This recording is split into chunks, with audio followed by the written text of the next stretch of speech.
I hope my voice is a little better now.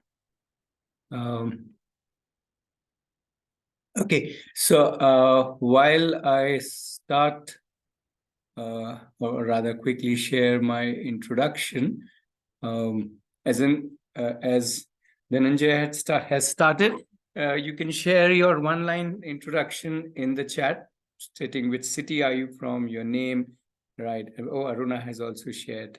Nice. And also share, if the age of your child or children.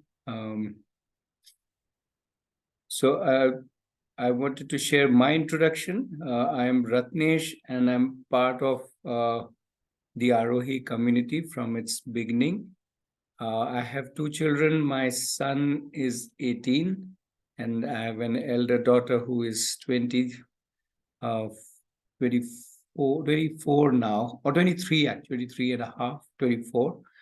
And both of them have been open learners.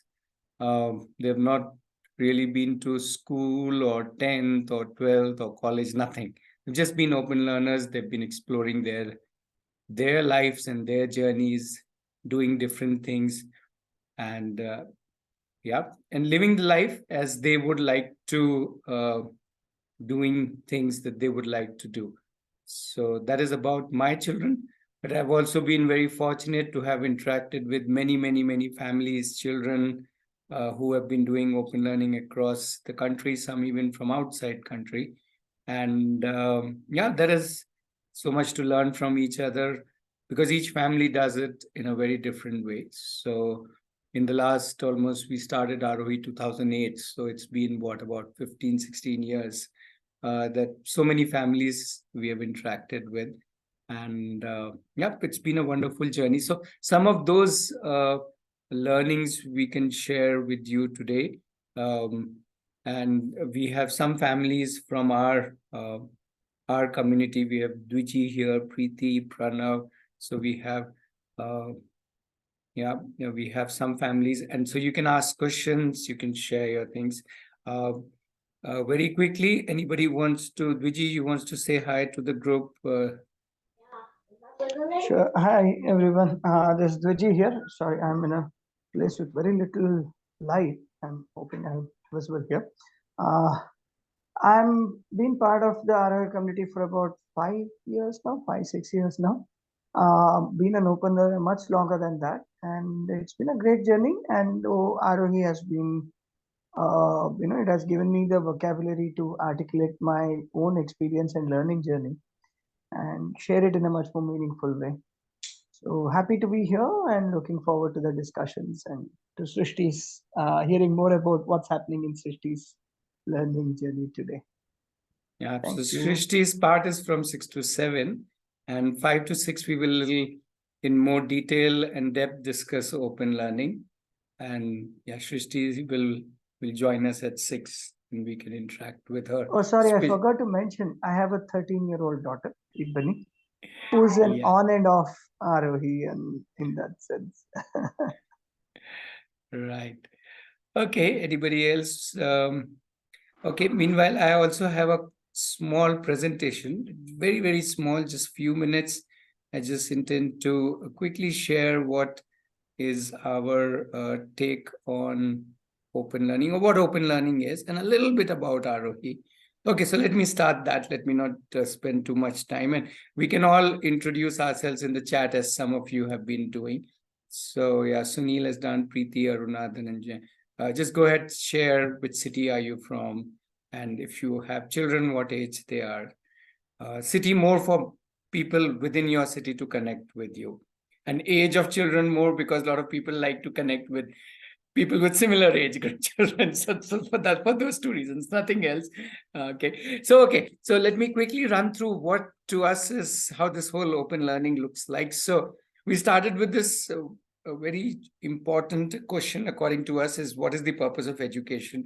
And we when we looked around, we didn't really find a comforting or satisfying answer. And when we thought more, or rather worked with children more, we realized, hey, the purpose of education is to live life, as simple as that. And if I can if I can be allowed to live my life. So that's where this whole concept comes, that, hey, if I have to live my life, and living, learning, education, if they are all in a way synonyms, then I need to be allowed to lead myself, because that is the real education. How do I lead myself throughout the life? So the education doesn't end at any point of time. Rather, it begins the moment we begin that leadership, which young children are fiercely leaders of themselves. 1-year-old or a 2-year-old, I'm sure you would have observed that. So what does this translate to when we say, hey, the child or learner or even adult is a leader of himself? Which means, yeah, let me learn what I want to learn, how I want to learn, how well I want to learn, how much, how long, and so on and so forth. Let me decide that. And I will evolve as an individual. And in that journey, I will also evolve into whichever profession or professions I want to evolve into, if that is where I want to go to. So that's, in some way, that's the summary of open learning, pretty much driven by the child or the learner, and obviously supported by all of us, whoever is around the child, the family. What that means is, we are not really trying to give the child any freedom. We're not saying, hey, you're free to do whatever. No, you can't really jump on the road, right? There's no freedom like that. You will be run over by a vehicle. Rather, we are giving you the responsibility of your life. And as I said, it's a lifelong journey to understand and work out of this thing called responsibility. I can't even say at this age, I'm 54, I don't think I'm fully understood this responsibility bit that is there in and around me, especially of me, rather. Right? Um, so how does a open learning journey goes? Well, it starts typically at a younger age with lots of exposure. Children like getting exposed. They expose themselves by touching, feeling, playing, fooling around with things. And as they grow older, they start getting interested in some things, each one differently. And then they start exploring those. And as they grow further older, they start developing, let's say, expertise in one or few fields, which is of more interest to them for whatever reason. And finally, if they want to convert that into something to earn from, they get into the enterprise stage, where they can, be an entrepreneur or get a job, or be a freelancer, or however they want to be uh, enterprising in that sense. Yeah. So that's a typical journey. Obviously, it is not watertight by age. For each individual, this journey is very, very different. And not that when one reaches, let's say, expertise, one stops getting exposed or stops exploring. So all of these stages can get kind of, or rather, all of these ingredients keep carrying on, hopefully throughout our life. Yeah. So that's quick introduction to what is open learning. Um, since open learning is about choosing from the multitude of choices that we are all gifted with, I would say, or blessed with in this world, uh, the whole idea of us being in a community is very, very comforting, very exciting, uh, very rewarding, because we can learn from each other, connect with each other, collaborate with each other, support each other, and get inspired by each other. So that's what Aarohi is. It's a community of families living all across the country, and some even abroad. And we meet together, we do things together, daily basis, weekly basis. However, each family or each individual in the family actually interacts very differently. Uh, so how do we kind of interact? We think that each home is a campus. So the child or the family learns primarily from their home. Once in a while, they may visit other families. So then the other family's home becomes a campus. Once in a while, they can travel together to different parts of uh, the country or the world. Then the world becomes a campus. And sometimes they may come to this Aarohi campus where I am currently, which is located near Bangalore. And at that time, that's where their campus is. So we don't say Aarohi is only at the campus. Aarohi is in each home, each families, the whole world actually. The whole world is ours. We literally claim it that way. And go ahead and explore the the whole abundance of people as resources, places as resources, things as resources, opportunities and options that each one would like to explore. So that's pretty much what open learning and Aarohi is all about. Right. Yeah, that's where my presentation ends. Hopefully that was more than enough to start the discussion. Now over to all of you. You can ask questions, you can share your thoughts, you can share your experiences, and we can have a nice discussion.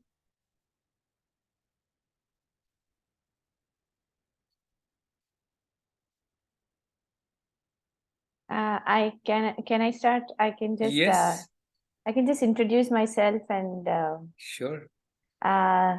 So some of you I already know, some of you I don't know. So my name is Rajita, and along with a few other parents, we run a open learning center. Aspire to be like Aarohi. We are a self-directed center in Mumbai, and we have right now we have 25 kids. Pranav and Preeti have been to our place, and also Ratnesh. And and I have two kids, daughter 13 years old and a son who is 8. So should I just do my introduction and pass on, or should I also tell my Vidambana? Yeah, we can start the Vidambanas and the questions and the Okay. experiences, everything. And as we speak, we can, if you want to share about ourselves, we're most welcome. Yeah. Okay. So, so every like about every month or so, 1.5 months, we have this thing called Let's Samajhte Hain, where all the parents come together and we just share like a forum like this. All of them are there, but not everybody is at the same. Has covered the same distance. Like we are all in a journey, right? So everybody is at some kind of level. So the last meeting we had. It went on. So usually when these meetings happen, everybody expresses their anxiety. Kya hoga? Kids are just coming here. They are not taking responsibility. When will they learn everything? When will they, so those kinds of things and everything was going on. But then this times it just went sort of like very, sort of like lack of confidence in our methods and things like that. One parent came and said, "Okay, I would really hope my child reads books and engages in some kind of literature." And so we are like, we are thinking to ourselves, "अरे अपने यहाँ पे तो reading club तो होता है, so nobody comes, so what can we do?" And it just अरे थोड़ा theater and drama होना चाहिए. And we are thinking to ourselves like, we have this club and nobody turns up. So this whole thing about giving exposure, it's I don't know what it is that parents feel, but giving exposure is also like a choice, right? Do I want to be exposed to drama? Do I want to be exposed? So we just provide like a menu and a platter is ready, but nobody sort of like children, I mean, facilitators at the center have no problem, but the parent, and I can really understand their anxiety. Like they are outside and they are thinking that they are sending their child to a center like this where these kinds of various I don't want him to join the rat race, but if he wants to become a singer, yeah, but what if he's not just simply doing nothing? So I just wanted to share this anxiety. And I know can't do that, but do you all go through that kind of phase? And I would like to hear, if you have seen something like that, I would like to hear from your experiences.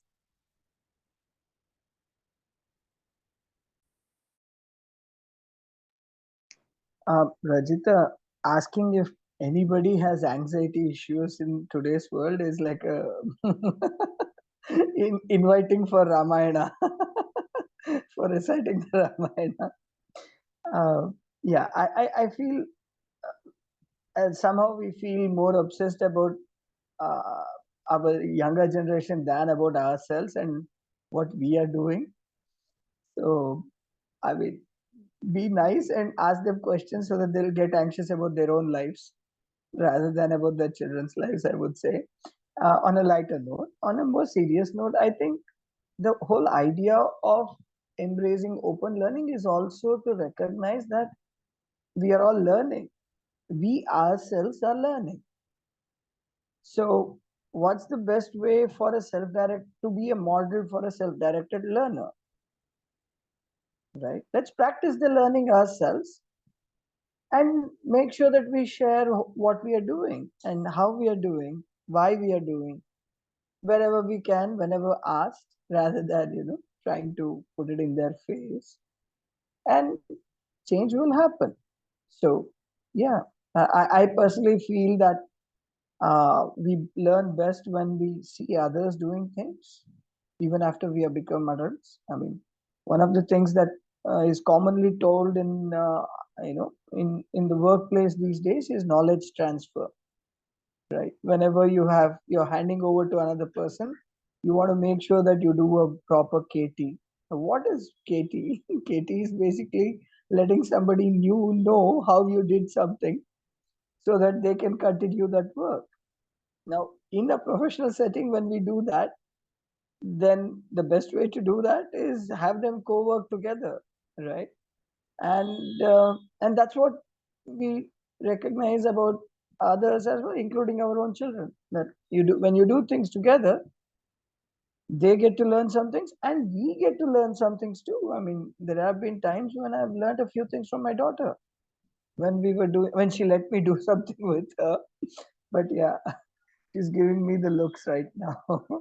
But yeah. So I feel it's about recognizing that you as a center, someone who's coordinating a center, is not there to provide exposure, right? Let the horses get thirsty and look for the water that they want, and we are there to facilitate. Okay, if you're looking for this kind of water, it's over this side. Pani puri yahan pe hai, or if you want jaljeera, it is over there. Or if you want just plain old, sada pani, it is here. So that's the way I look at it.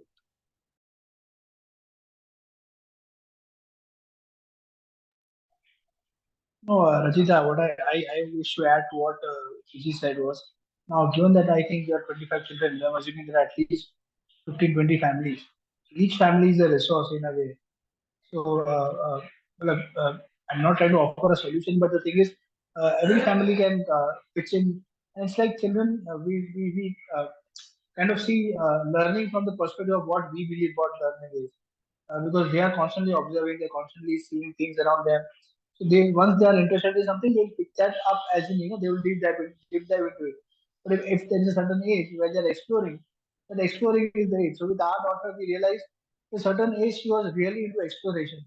But gradually now once she has found something which is really she wants to hold on to.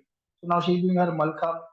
She's into singing, so she has chose to join some singing classes.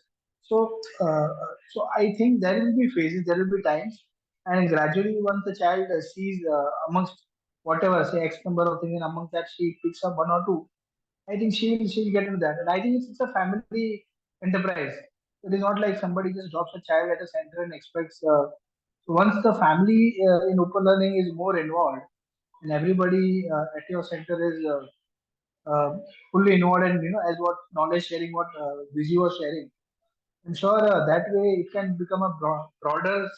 You can increase the scope of exposure without looking really out. Look, there's already so much resource within the small community that we already have.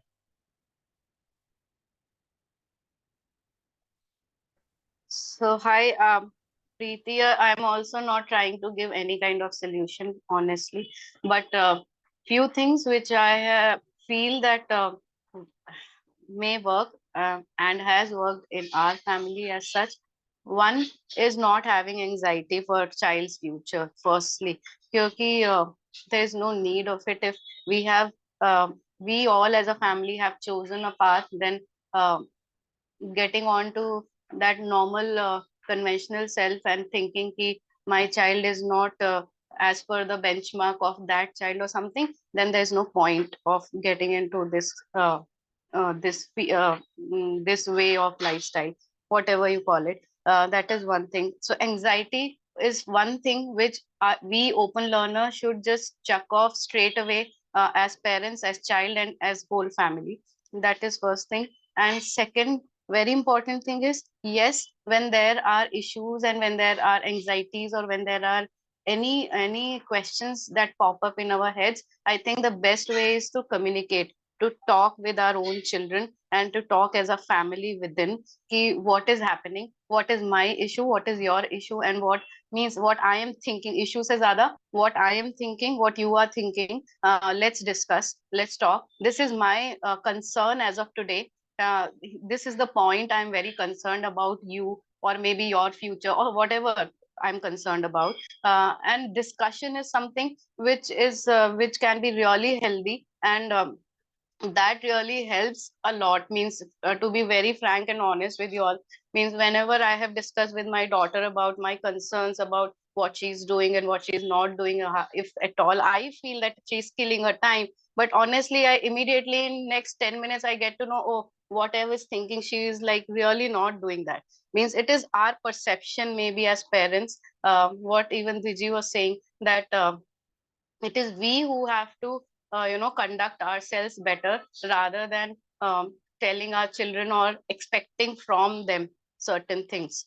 That is what I feel. I don't know what I said, but something I said.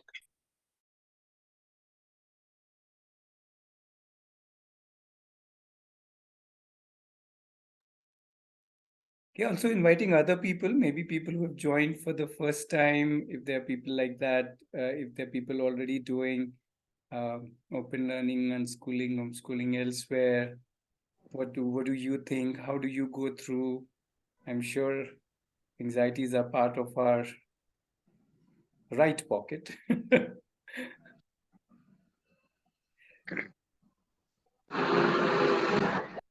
Yeah, hello, sir. Yeah, go ahead, please share.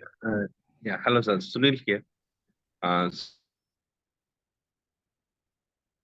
I think you went on mute, Sunil. You are on mute.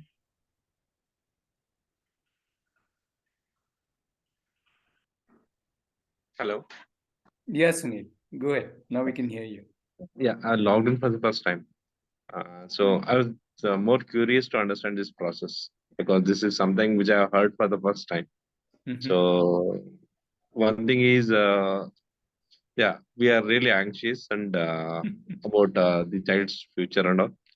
And see, first thing what I felt was given an opportunity, I would restart myself to go into the open learning school. But practically speaking, that is not possible. But at least I want to understand this. Maybe it will give a perspective for me, like how actually the things work out. Okay, and then I want to explore it. I have a son who is 6.5 years now. So, and with respect to the how it's once they complete their 10th, 12th, and all, how it's actually like recognized by the government, be in the state level or state level, because we have the normal state board or CBSE board or ICSE board, which has been recognized. Once they complete their board exams or in the state board exams, it's been recognized and they can move on to the next levels. But in this case of open learning, I want to understand how this will get recognized and how that would be useful for them. And also the process of my understanding is that whatever I went through in it, it would be like 5 days they'll be at school and 2 days they'll be back home. So is that my understanding is correct or anything else you want to add there? This was my question. So thank you. Sure. We'll just take your questions in a minute. I think somebody else also wanted to share. Yeah, Dhananjay. Hi, sir. Myself Dhananjay from Tumkur. This is the first time I am joining this webinar. I heard about Aarohi from my colleague by my name Shilpa. So I'm eagerly, and I have got one son. Is 5 years old. He's good at drawing, but he's not ready to uh, ready to go to school and all. Frankly, I did not send him to school yet. I'm searching school which is something different from the fundamental way of learning structure. So I joined at this webinar, and I wanted to visit your Aarohi campus once to experience what is going on in our campus, and is it possible to uh, uh, send my son to your community like that? Uh, yes, sir. I'm wait. I have got a lot of confusion. Let me know in this journey. Sure, sure. We are with you. So yeah, Thank you, sir. we can interact and understand. Yes, sir.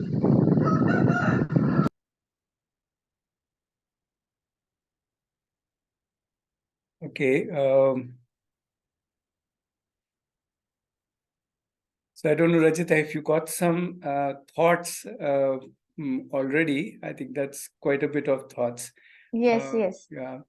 Um, I guess it's a part of the journey. So yeah, parents getting anxious, even we getting anxious as, let's say, center coordinators or center facilitators. Anybody getting anxious is absolutely fine. And yeah, I would say each individual has to sort out their own anxiety, whether they need to look at it from an anxiety perspective or whether they look at it from a possibility perspective. So all I can do is give them an invitation that you can live out of your anxieties, and in a way that's what you are gifting to your child, anxieties. Or you can live out of possibilities, and then that's what you are gifting to your child, possibilities. Yeah, so that's the invitation. I can repeat as many times as somebody mentions this word, anxiety. I said, that's your choice. What you want to give to your child. People say, I'm fearful for future. I said, oh, then you are gifting your child fear. If you're fearful of something, then you are gifting that to people around you, right? But if you are if you are in cognizance of yours and others' capabilities, then that's what you are gifting, capability. So one has to decide, and it's each one's journey, as you very rightly pointed out, of how they look at whether they want to look at fears and anxieties or they want to look at possibilities and capabilities. I know these are all nice, big sounding words, but I think somewhere we need to take that call. Hey, how do I want to look at my life? And which is fair enough. Some people will look at it this way and some people will look at it that way. As you were mentioning, you are already creating possibilities of drama or for reading, or I'm sure for 100 other things. And that's what it is. That's what we can offer. If at all we need to offer it, which is saying don't even offer that. They will come and say, I want this, which is true to a large extent. Yes, that's what they do. So yeah. So, that's my addition. Not really addition. I'm just repeating what others said in a slightly different way. Yeah. I myself, Pinky here. Yeah, Pinky. तो मतलब मैं रजिता के साथ ही हूँ, वो हम एक ही learning centre में हैं. तो रजिता वो एक्सेलेंस वाला भी बोलो ना. या ये दूसरी विडंबना है. So Rajitha, just 1 second. yes, आप ही बोलिए ना, रजिता को क्यों बोल रहा है? आप ही बोलिए ना. हाँ, आप ही बोल दो पिंकी. अब म्यूट पे हो. हाँ, बोल दो. हाँ, वो बोलने के बाद वाला एक और है. So parents were so there is this question comes on and off with us that okay, so the child is exploring and the child will do whatever he or she wants to, but how do they excel? How do they become champions in something that they do? So I mean, this is a very gray area because this is the time when we actually enter into this fuzzy concept of how much success is, what is success, and all those things. But But somebody, when you start talking about this in sort of like a forum, what they mean is, this is my presumption, but what they mean is that will this child be able to, earn a pretty decent livelihood, and will he or she be financially independent, have sort of like a social status or whatever. So I think all this question sort of leads to that fear where in lack of a proper structure, how do you, there is no conduit here, right? So either say bacha bhej diya, then you get this newly minted child who is ready to go. So this culture of excellence is one thing that keeps repeating in our discussions, saying that, okay, fine, my child wants to be a singer. Okay, is my child going to become one of the best singers? So because now that he's chosen his path, whatever, cricketer, sportsman, whatever, now that he has chosen his path and has all the freedom and everybody's backing him, will this lead to him or she becoming the best in the field? So we usually say that, okay, if the child wants to be the best, then it is the child's journey, and it's the child's pursuit in a way.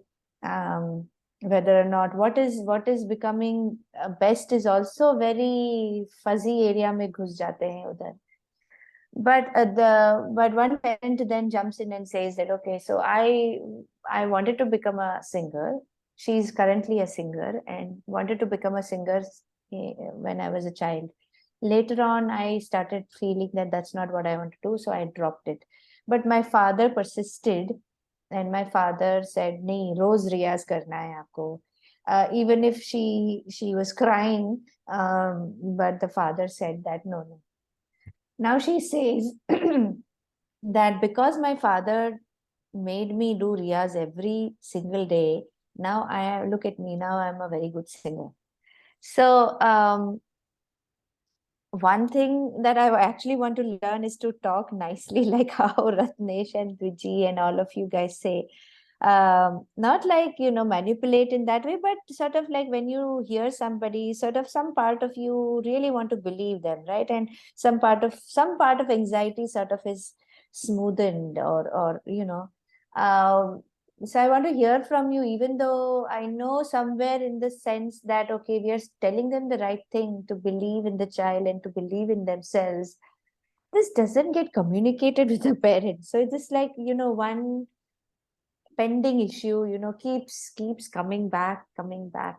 So that is what Pinky was referring to.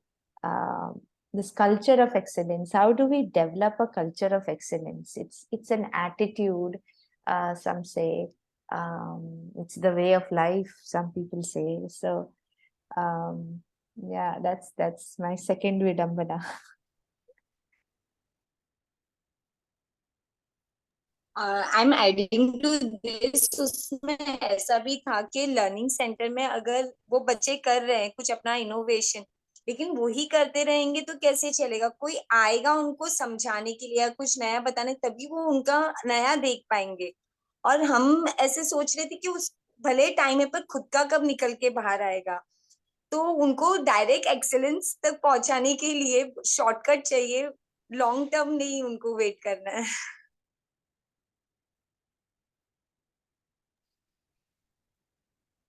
So let me start by saying I hope you are enjoying all of these. Yeah, so right, because if you are not, then start enjoying these.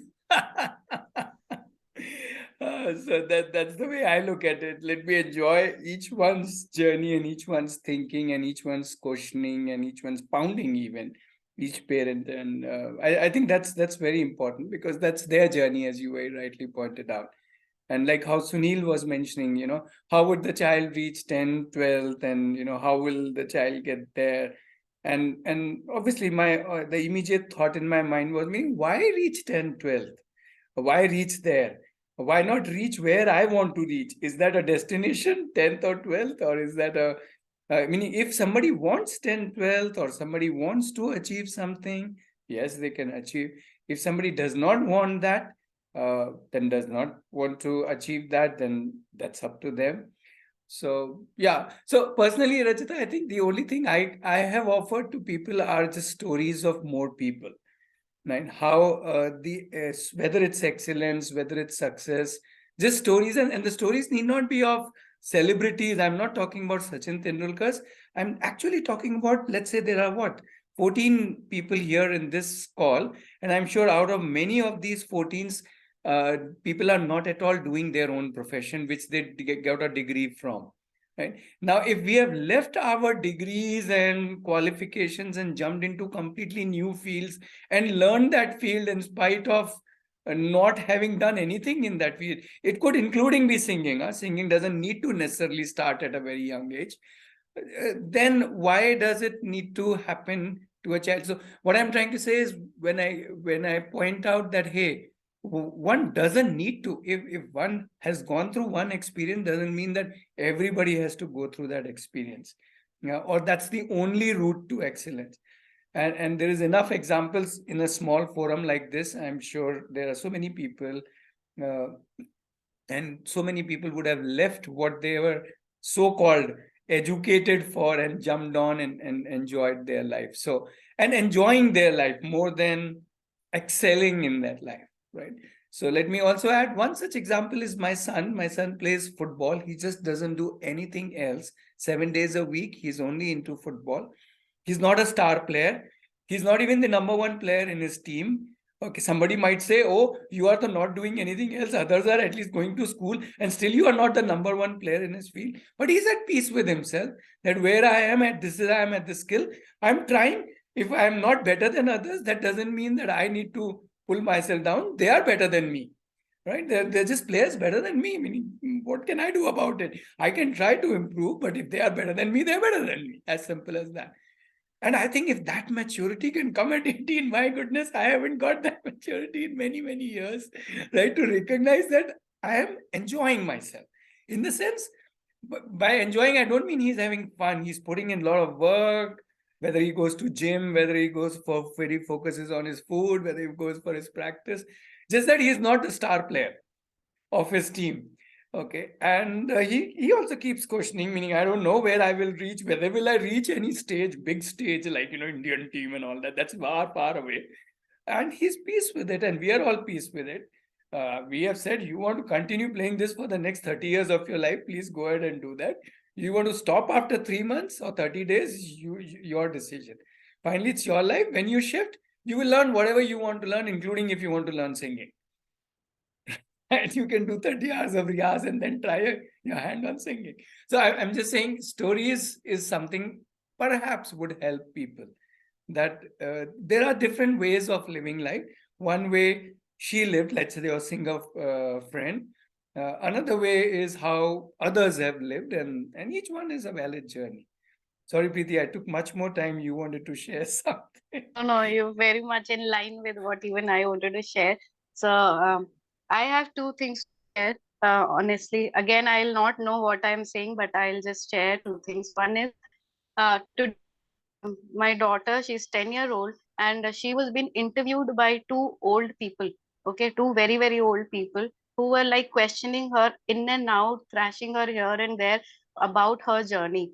Okay, and the way she was, the way she has, answered them, and she kept her calm and cool, and the way she has honored all the questions, means I feel I have, won everything, in the sense that these guys are like, "Ki, why are you making videos? What will it happen? How will it happen? Means what will it help you? How will it help you? What is the purpose of making it, and all of that?" And she kept her cool, and she answered in the most nicest way whatever she was answering. So that is one thing I feel, that children means are, I don't know, are children who are like really facing all types, I'm saying ki, the way they are handling themselves, and they are life ready, kind of, that in itself is quite a thing. And sorry if I'm not making any point, but anyway, one and important and another thing about excellence part means which you're saying. So who and how will measure, who and how this measurement will happen, what is excellence, or maybe you can call it success. Success को बहुत importance देते हैं ना कि if this is like, I don't know what is success for every individual. Success definition changes for every single individual, I think. Means for me success is different, for you success is different, and for anybody on this earth success definition will be different.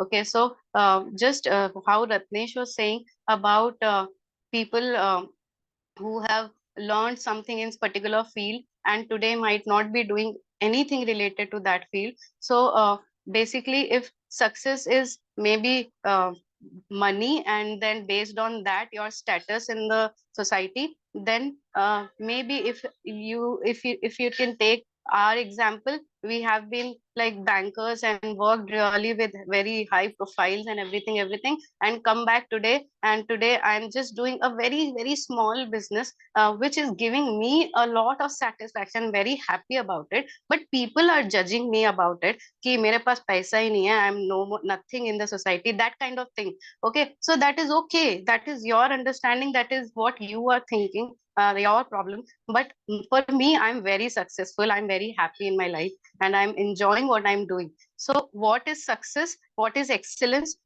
is every individual's choice. So, and I think that with this thing, I think a lot of people are I don't know why I'm using all we are not able to adjust with this concept of success. We are not able to deal with this concept of success in the sense that what I feel success is. Generally it is name, fame and money which is success. Sorry. No, that's fine. Just thought that let's get some more voices, and there are about 16 other folks. So I would like to share some things, but I want to hear from others before I share more. Yeah. Also, Viji, we need to take in more questions because I think Sunil had few questions. Yeah. We have Let's go to about other 15 questions more as well. minutes. Yeah. So Sunil, just to kind of quickly answer your basic question. So see, the options are very many. Whether you want to give 10, 12, how you want to go along the journey, how you want to learn something. So there are no one answer, and depending on what you want as a family or as a child, you can choose from the options.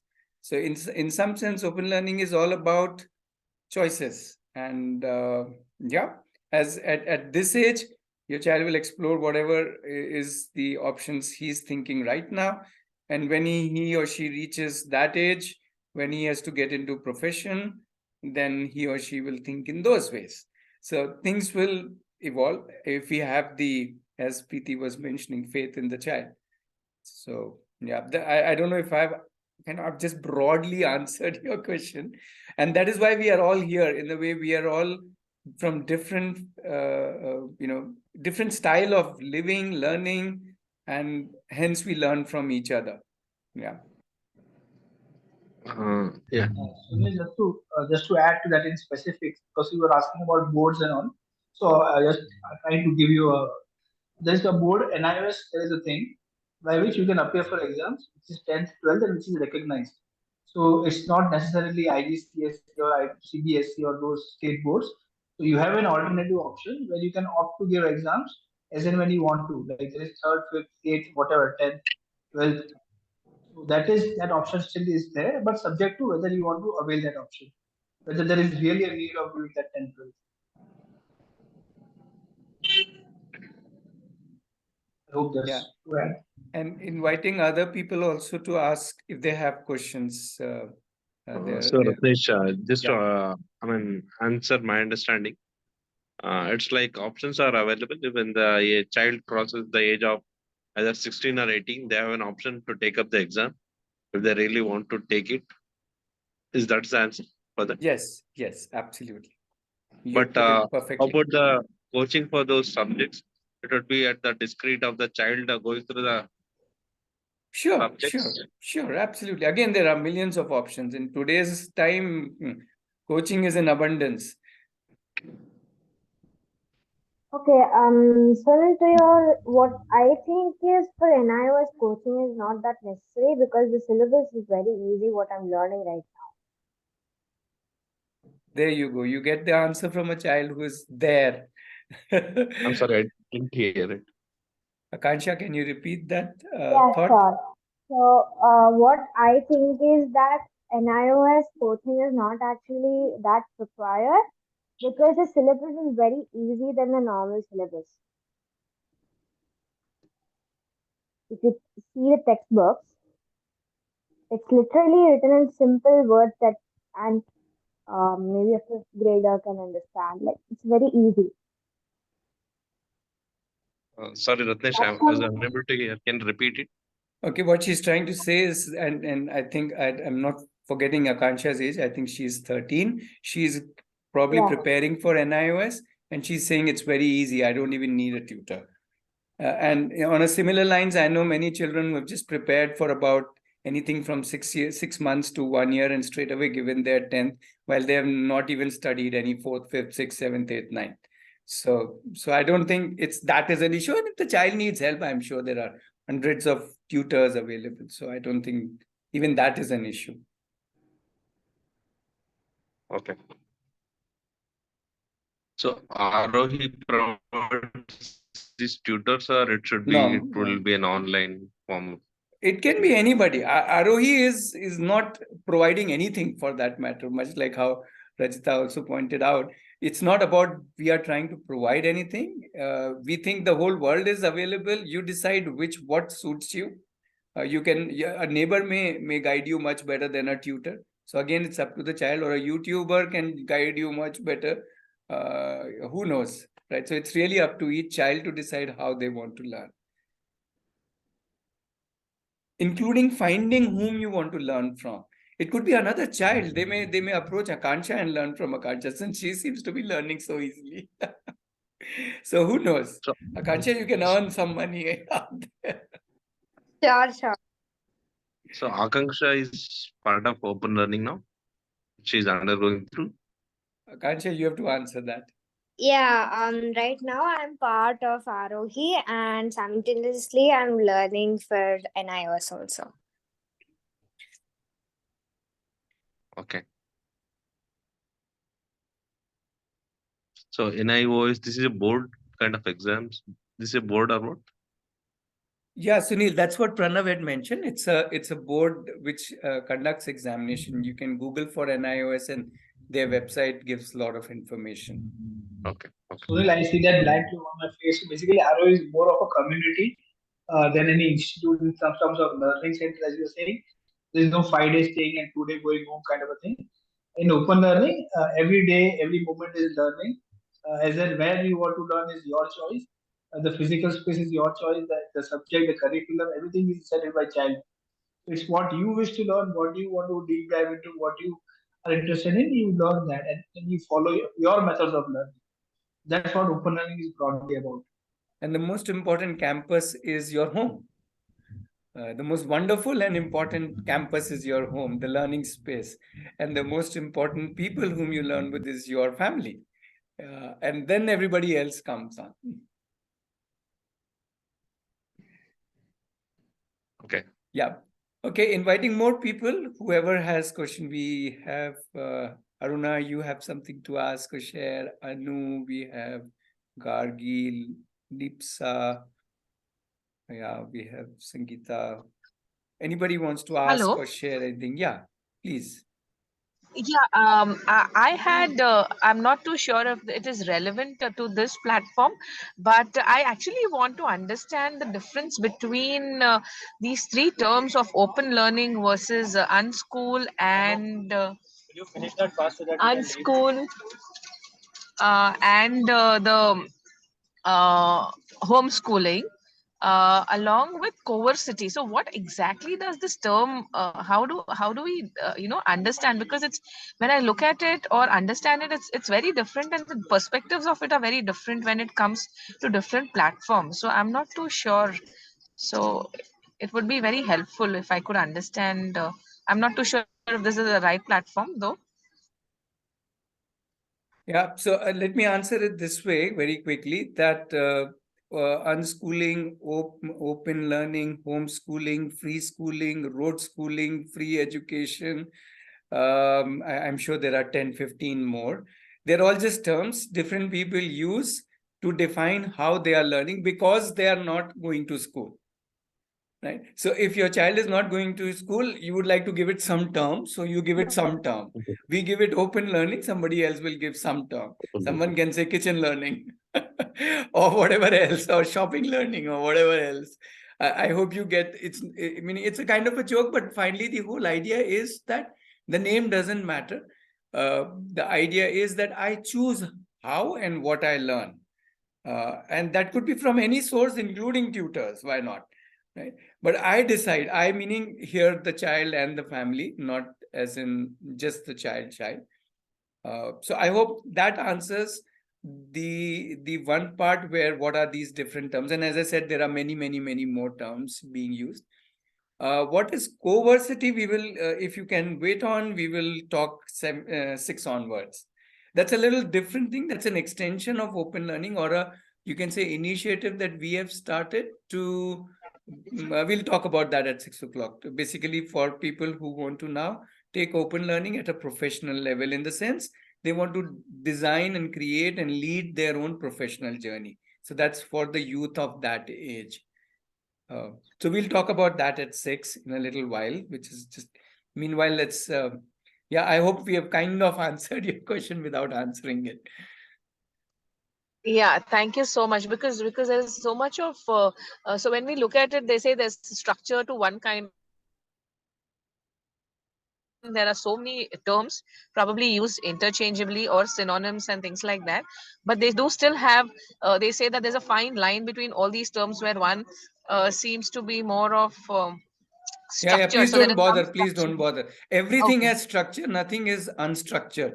Even Okay. a meteorite floating in this ether has structure to it. So let's not give this term structure. What structure you want is up to you to decide, right? Okay. I Okay, that was hope, very yeah. helpful. Thank you so much. Even a child sitting in the first row of a class and the last row have different structures about the class, right? So that itself. Yes, Gargi.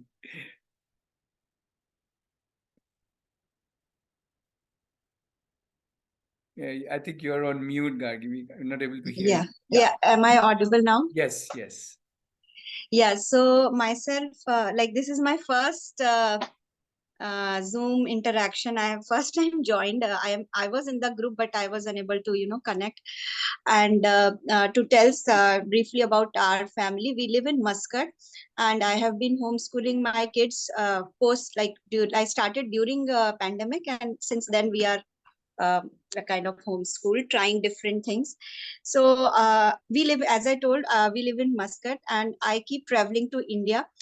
I am looking for some place which can be kind of a permanent place, like where we can spend uh, most of our time, so that kids can get that like a place where they can experience things which like real life things uh, in India, apart from visiting and traveling and all that. So how can I find those things? Because what I feel is they because we stay away from India, it is like we go for treks, we go for do nature things and all, but I would want them to do it with kids of their age, or a group or community where they can get to meet more people, real people.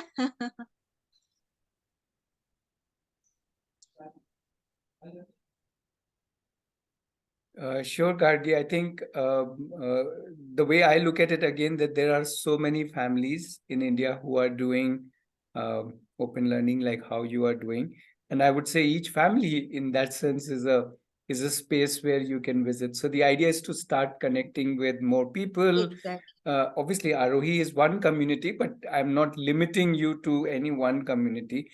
Uh, uh, Rachita and Pinky and Purva have a community in Mumbai, and I'm sure there are many more smaller, bigger, different communities. And yeah, please go ahead and connect. That's one thing I've seen about most of the open learning families, that they are very welcome to other families who are exploring Yes. their journey. So just Yes. start connecting whenever you land up, and and if you want a more sustained ongoing connection, not just when you come to India, but let's say you say, why not be connected throughout the year?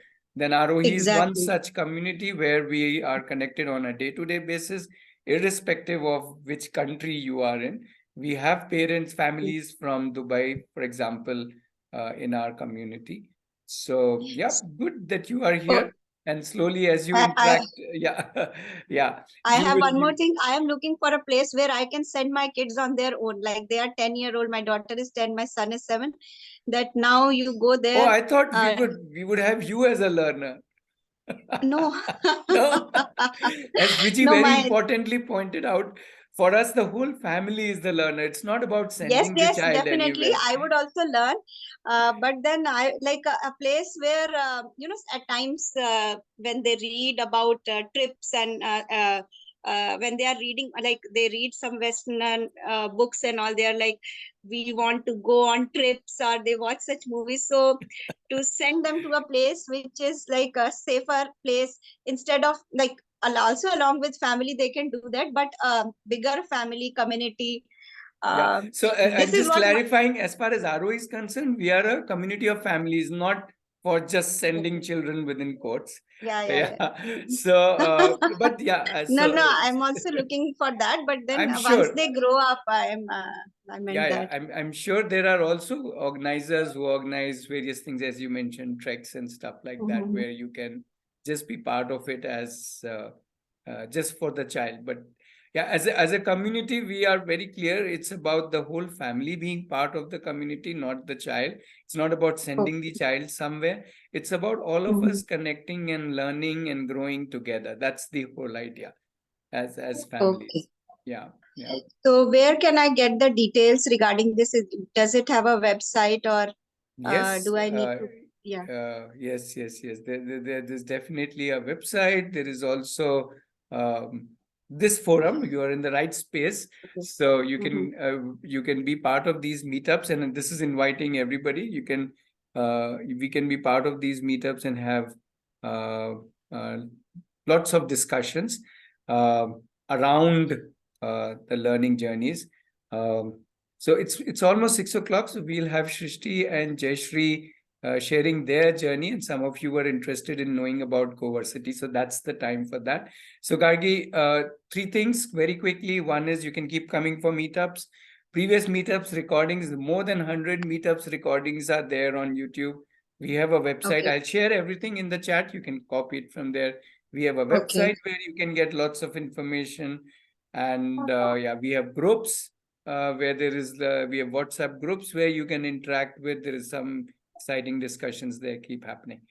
Yeah. So Mhm. there's lots happening. So you can connect in many different ways. Yeah, and one last thing I would want is there were some names you mentioned for Mumbai groups. Right. So So if you please use we'll post the WhatsApp numbers and all to get the information. Yeah, great, great. we will Thank you. definitely give you all the information that you need. Yeah. Okay, Okay. thank you. Okay. So yeah, it's 6 o'clock, and we have Jayashree and Srishti with us to share. Now, in last few weeks, we have been having 5 to 6 1 hour of open learning discussion, and obviously 1 hour is less, so we keep meeting every Saturday, and then 6 to 7 we have this. We want to talk about this concept of CoVersity, and to do that, we are calling one member of you can say Aarohi CoVersity. So we have Srishti and Jayashree. So I would just pin their video. Just give me one moment. And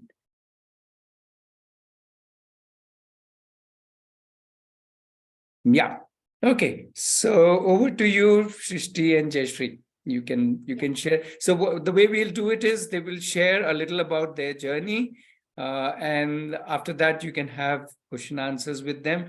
And hopefully you will leave little time for me to little share about CoVersities toward the end. So I'll run you through some more stuff on CoVersity. Yeah. Okay, Srishti, over to you. I'll share my screen. Yeah, please. Okay.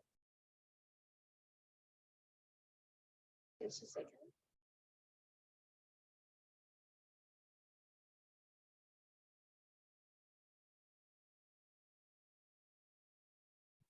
Yeah. Can everybody see the screen? Yeah. Yeah. Okay.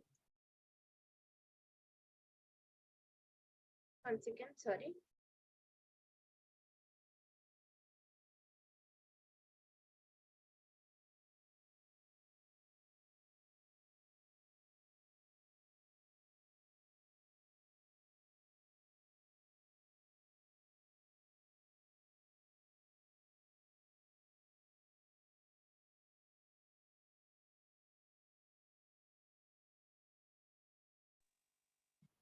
Srishti can't hear you.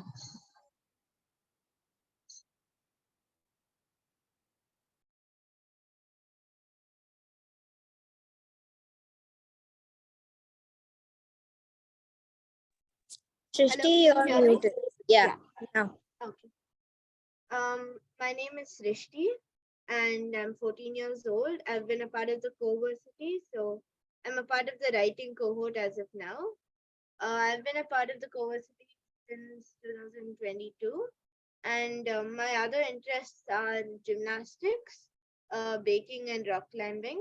I also run a business called Srishti Bakes. So apart from the writers cohort, I also do baking as my passion. And I've been a part of Aarohi X for a long time.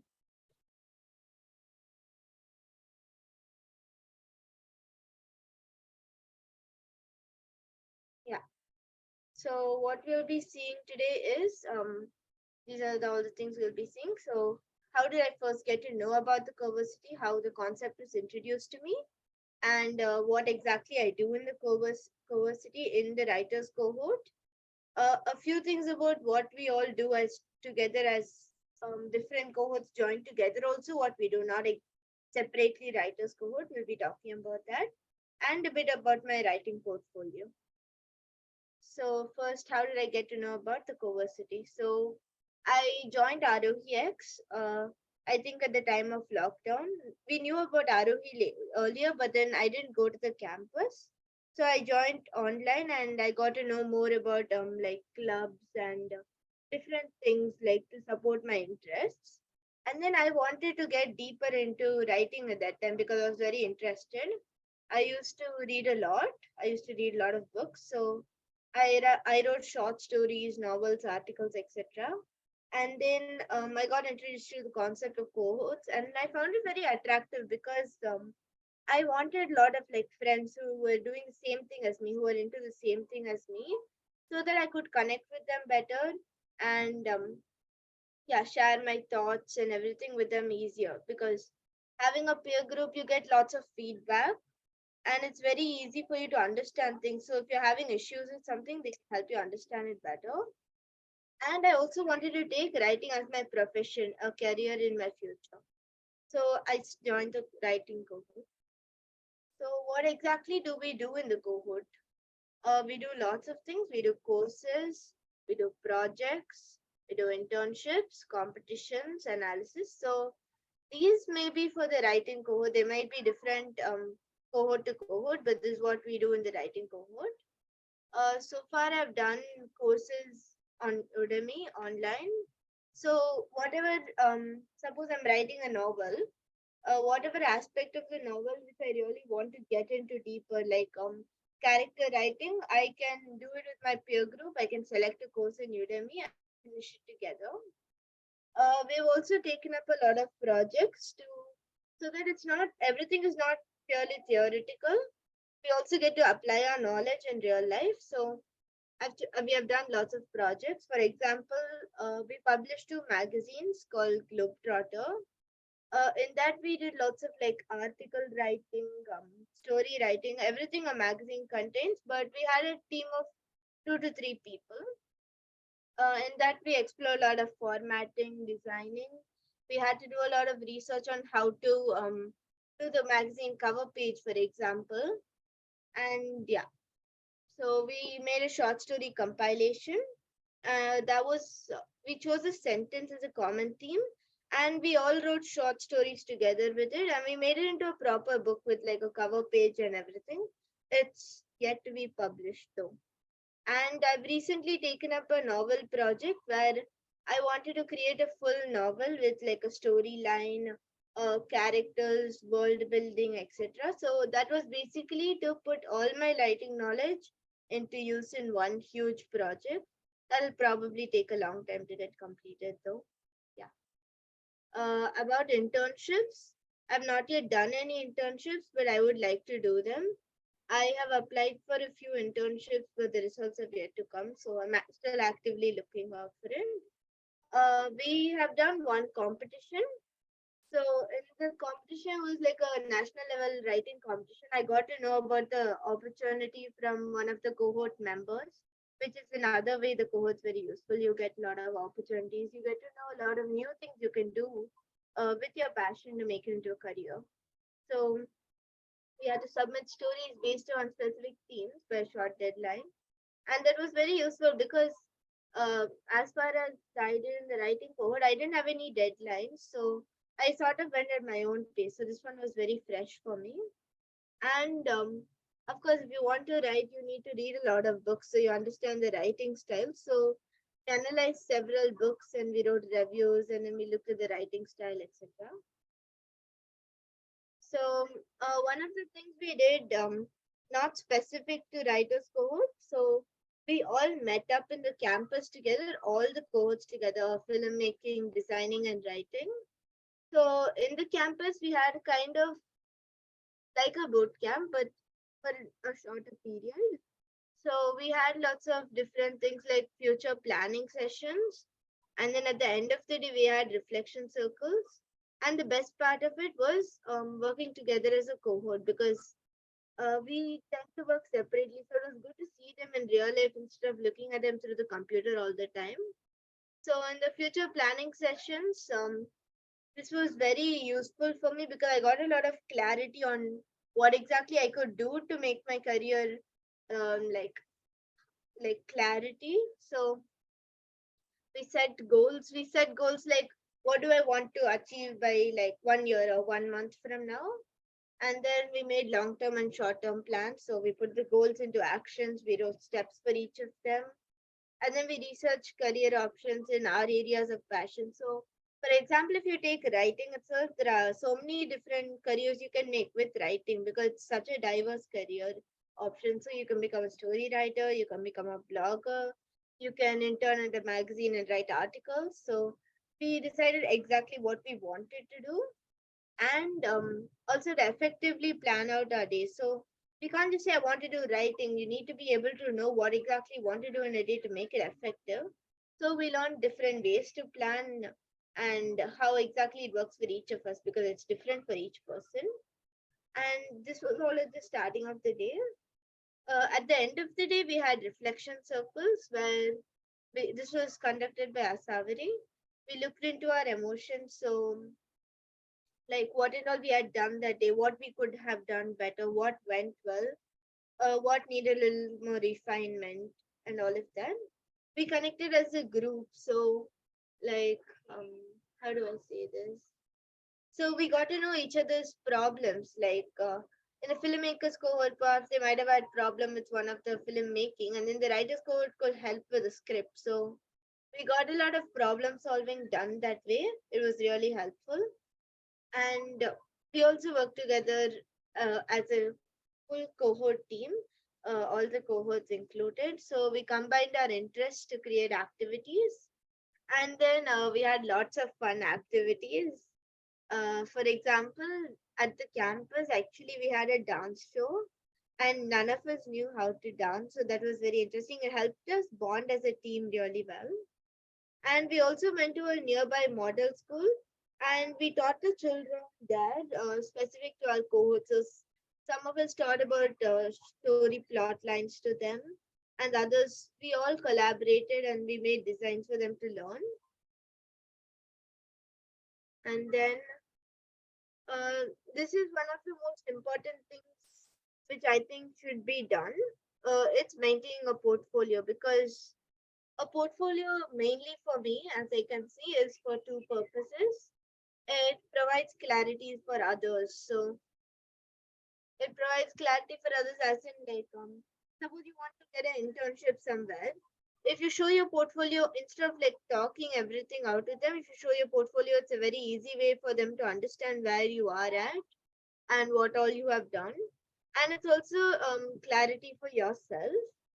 So you can see what you have done, how much you have progressed, and you can revisit your work when you need past references, like what and all styles of writing have I done, what do I need to do, what do I need to work on.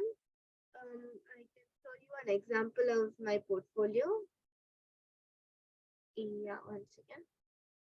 Can you see the portfolio?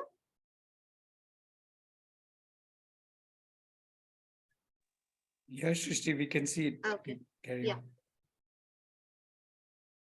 So in my portfolio, yeah. So these are the types of writings that I do. So projects are here, reviews, stories, articles. It's very accessible, so you can see all I've done. For the example, if you click articles, you can see examples of articles I've done. So there's also my blog here, so that connects to my blog, and you can see all the articles I've done. It's kind of like a database, but in the portfolio here, I've selected some of my articles and put. For example, if you click this, it will go to an article, and then you can click to go back to the home page. So like that, I have it for stories. And as I said, for book analysis, we had done lots of reviews about all the books that we have read. And projects. So this one was one of our magazines, which we had created together. Yeah.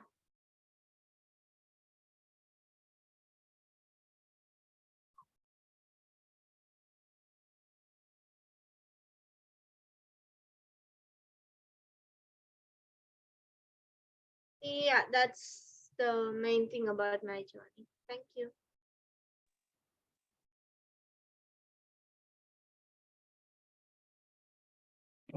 Before we open the floor for question, Jayashree, from your perspective, would you like to, as a mother, would you like to add how do you see this journey? Okay. For me, it was like, for Srishti, I have never thought that she would take writing to be that serious of an activity until the cohort started. So till then, she was like really deep into gymnastics and baking always. And she used to spend a lot of time on reading, and she used to write a lot of reviews of every single book that she read. So that has been the writing journey that I had seen personally. But then once the cohort started, I felt that that was like a kind of a trigger for her to expand and dive into writing also. So I saw that CoVersity as one way of expanding yourself to explore something which has been probably there within her, but which she never explored that deep till then. But then after that, probably because of the team to work together, or because there was such an idea that came up that you can have dedicate yourself into and your time into writing, probably that triggered her. So I saw that one more phase of Srishti when she joined the writers cohort. So that was a interesting aspect that I started seeing. And also the Swad prompt. So Swad is basically Ratnesh or somebody used to they still share one prompt every day for writing, and anybody in the community, we write and post it in the Discord channel. And it is like completely non-judgmental. We don't write for appreciation from others. We are not writing to get feedback from others.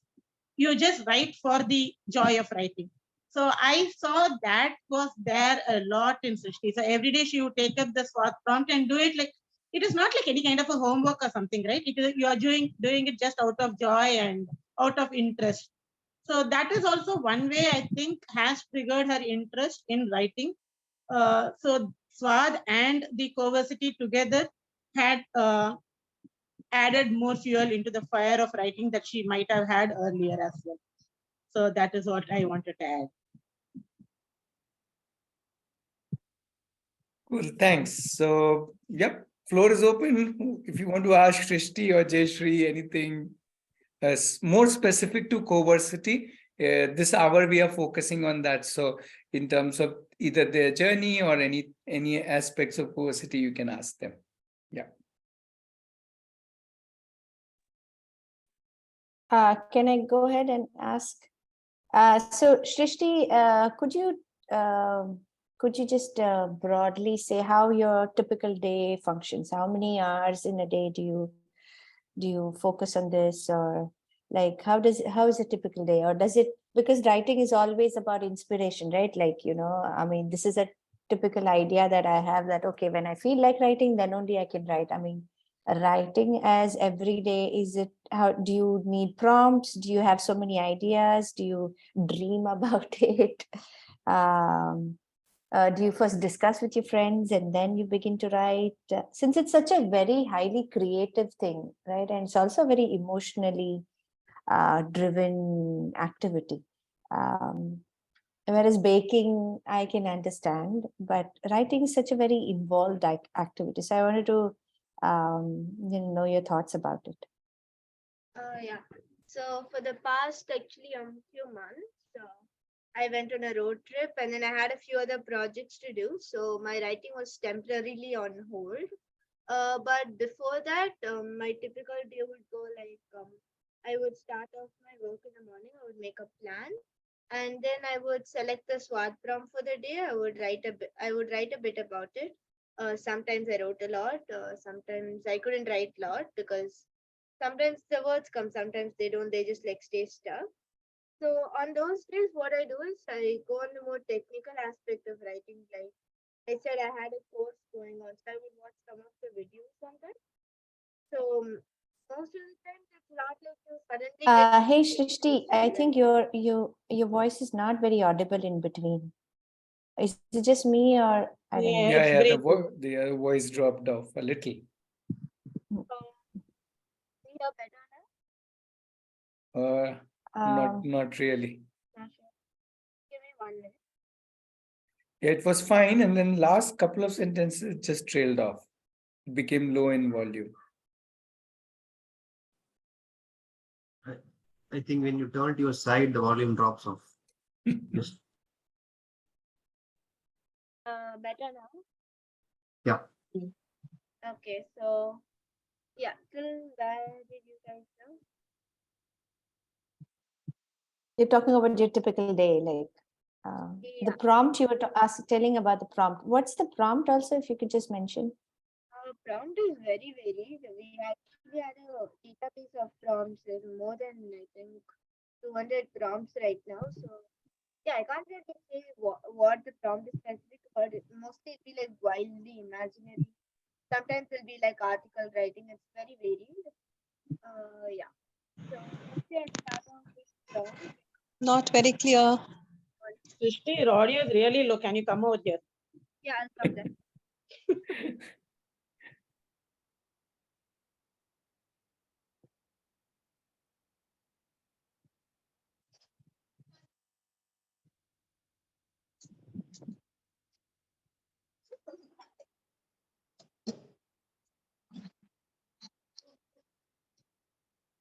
Yeah, can you hear me now?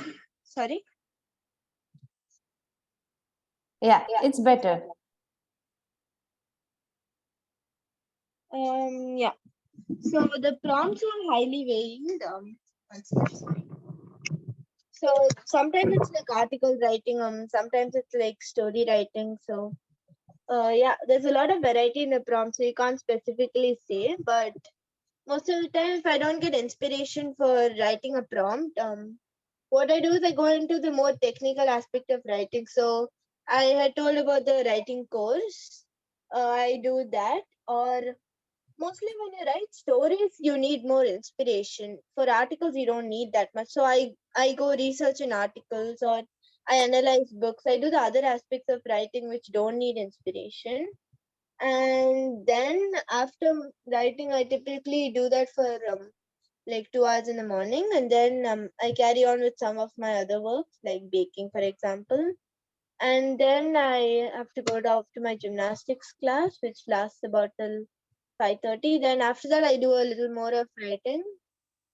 If I get any inspiration, I work on the SWAT prompt which I left off, or I complete the course for the day, and then it's mostly free time after that. In the night, if I want to, I'll complete a bit more of the prompt. So usually I finish off two prompts a day, mostly one, but yeah, that's typically how my day goes. Once again, I'll just write on the phone.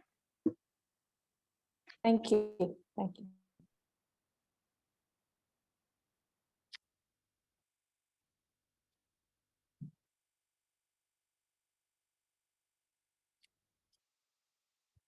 Yeah, if you have more questions for Srishti or Jayashree, you can ask. Not just questions, any thoughts also. Yeah. I have one more, unless somebody else has anything to ask.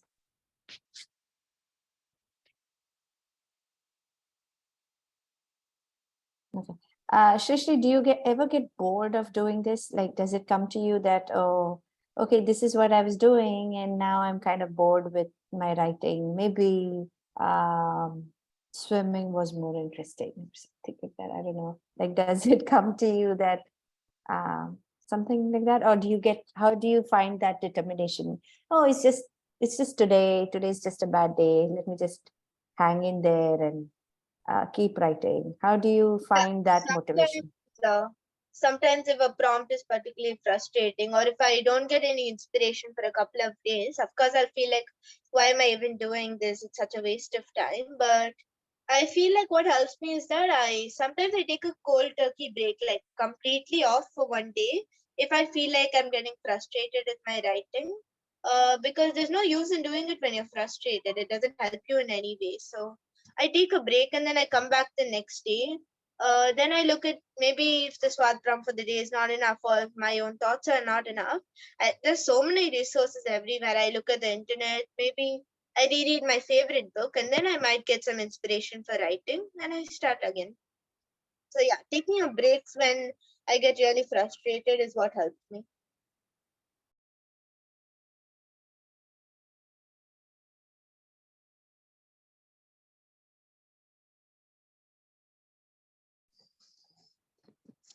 Srishti, I have one question. Hello, I'm audible? Yeah. Yeah. I don't know if I got the point correctly. Is it like you're studying along with that you're continuing this? It's like a hobby or taken up this writing skill, or how is it? Sorry, Or I can't hear you. Your voice is breaking. Could you repeat it? Yeah. Are you studying your regular stuff of education, and along with that, you have taken up this writing as a skill, as As a in hobby? like syllabus, like textbook syllabus? Yeah, I mean regular. What he's trying to ask is it like a hobby, or or is it like in open learning you're focusing on certain things? That's what he's asking. No, as of now, I want to make it into a career. I'm searching for career options, but I'm also studying right now because one of my other interests, as I said, is gymnastics. So if I want to take up a career in that related to sports, I need to have a 10th pass for that alone. So that's the reason I'm doing my syllabus as of now. But I also want to continue writing as a career.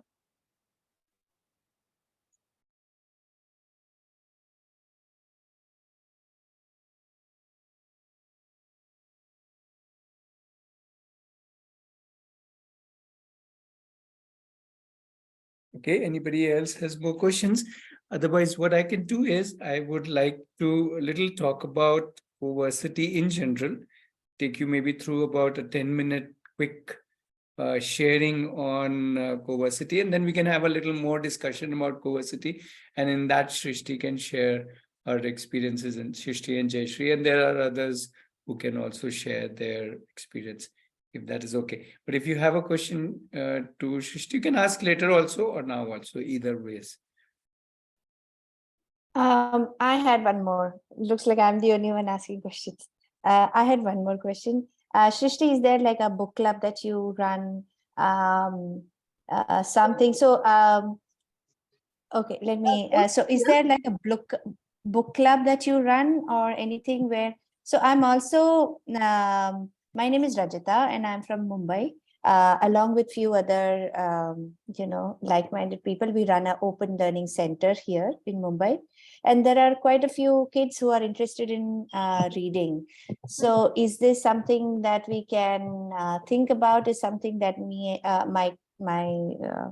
that thought just came to my mind, that when you said about analysis and review of books, there are kids who are 12, 13, 14 and would like to, sort of Sure. I don't have anything like that as of now, but it'll be very interesting because I have been looking for people to analyze and review books too.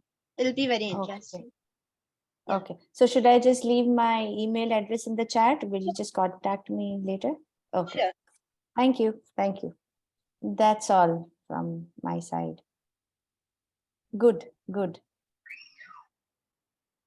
Okay. Pinky, आपको कुछ पूछना था क्या? Pinky? Sorry. Yeah. Okay. So I'll go ahead and take the opportunity to jump on to the CoVersity small presentation about CoVersity, and then we can have more questions about it. So every week we have one CoVersity member sharing their journey. If you look up the previous kind of video recordings, you will find that there are other people. Last week we had Krishiv, who is into designing. Previous to that, also we have Shreya, who is also into designing. And we also had Lakshita. I think before Krishiv, sorry, we had Lakshita, who is into filmmaking. And before that, we had Asavri, who was now doing her own business, and so on. So keep coming every Saturday. You will keep meeting different people who are doing their own journeys. What I wanted to quickly share was that what is this whole concept of CoVersity?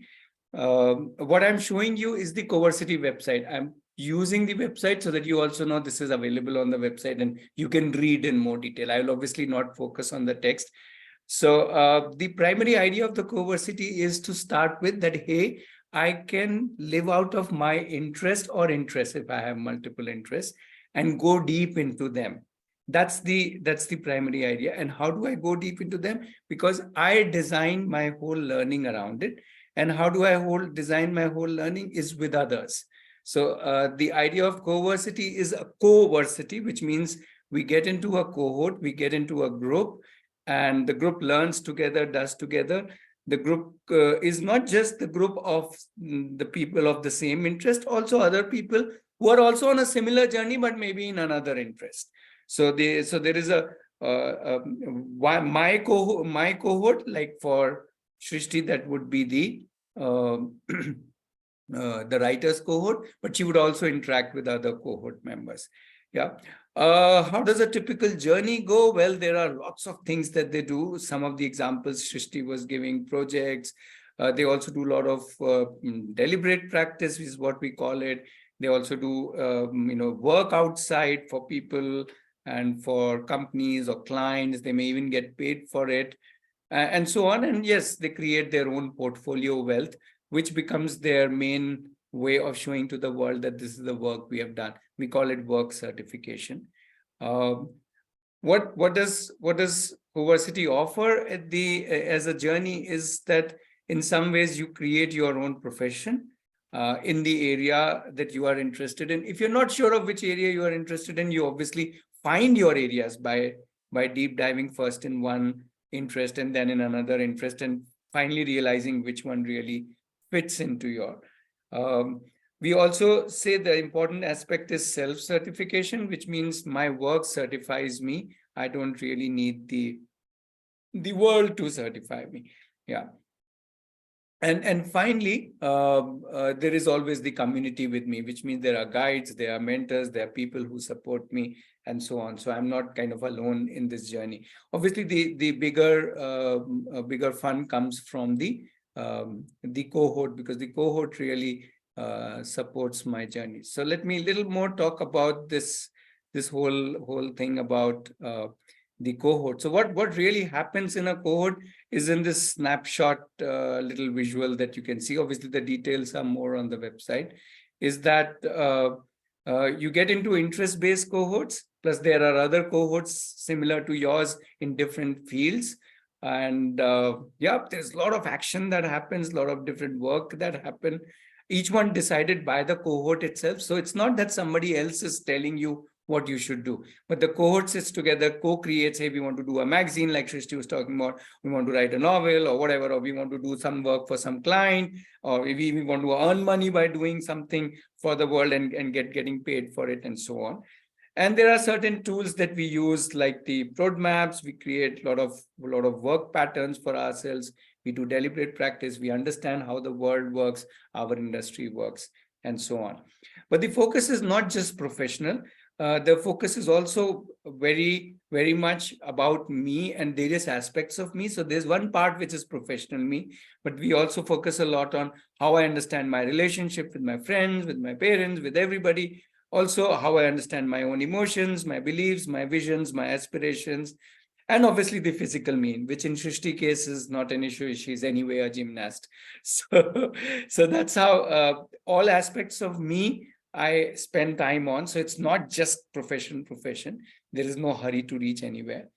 And as I mentioned, there are lots of people to support. Obviously, I myself is self-driven. I am committed. I drive my own journey because it's my interest. It's my life kind of thing. So there's nobody really out there to push you, but you yourself.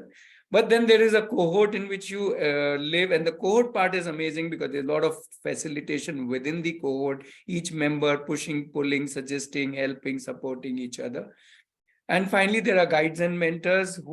Mentors would be industry experts, while guides are typically from the community, and plus the other members of the community who are there to support. Right. Again, you can read more on the website. I also want to quickly run through the journey, how the CoVersity journey goes. There's one example which you can read on the website, but what I wanted to point out was that CoVersity typically works in cycles, which means there's a 6-month cycle in which you choose one particular interest. Suppose Srishti chooses writing, somebody chooses designing, somebody chooses programming, somebody chooses a particular sport, and you are on campus with others and you work intensely in cohorts for about 8 to 10 weeks. Then you go off campus, which could be your hometown or any other place, to do internships and do other work experiences in the world. And then you come back to the campus to kind of review the 6-month cycle and also do a little more work with your cohort. So that's how a 6-month cycle works.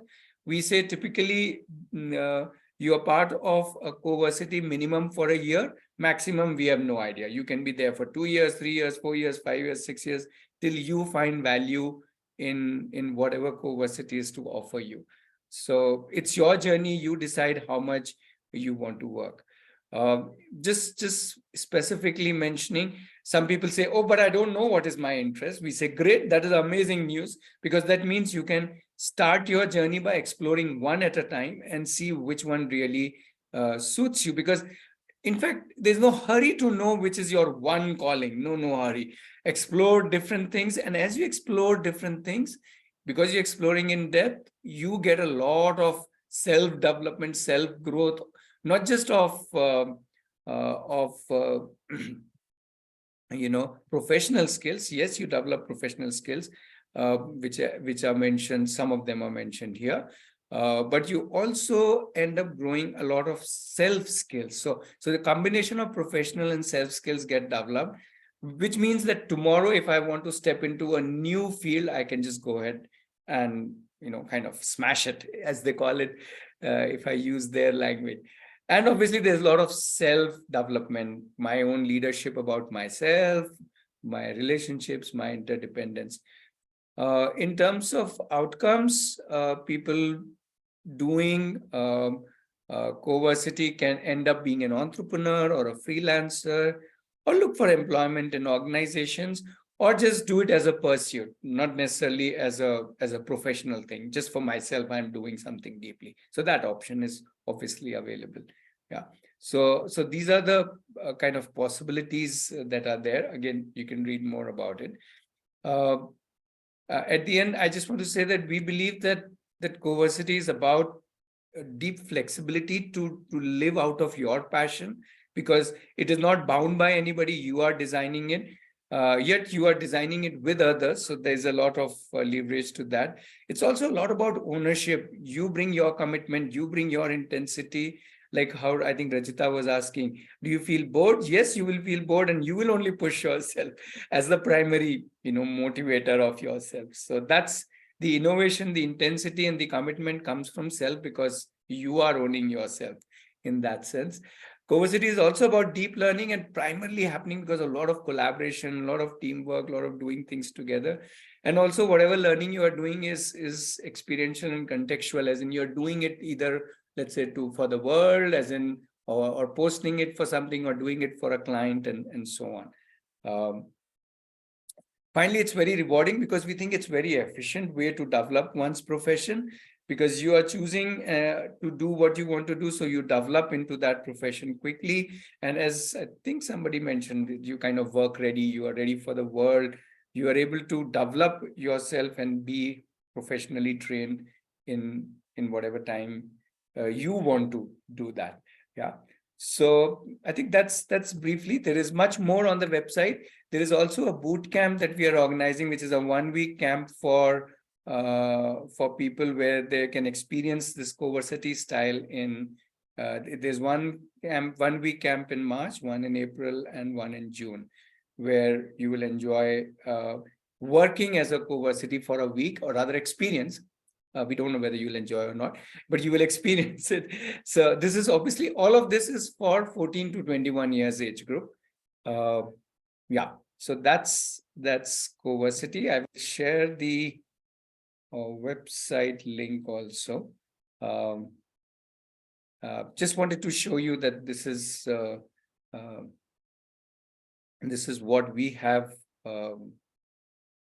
kind of worked on, or created, or not created. We have kind of worked on as a group over the last 6 to 8 months, and we are opening it to anybody who is between this age group, 14 to 21.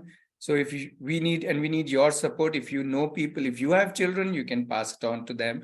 They can look up the website and see whether this is what they want to do, or explore, at least, even if they don't want to do this. Also, you can pass it on to people who are in that age group amongst your friends and relatives, if they want to look at this as a way to design their own, journey. So it's like the professional journey part of the open learning, if I may put it that way. Yep. Sorry, that was a lot of talking by me. Any questions you can ask about CoVersity? I can answer. Preeti is there, she can answer. Srishti is there, Jayashri is there. We can share.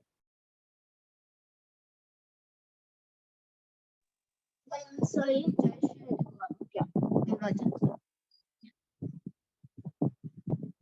she will join back in some time. Sure, no problem.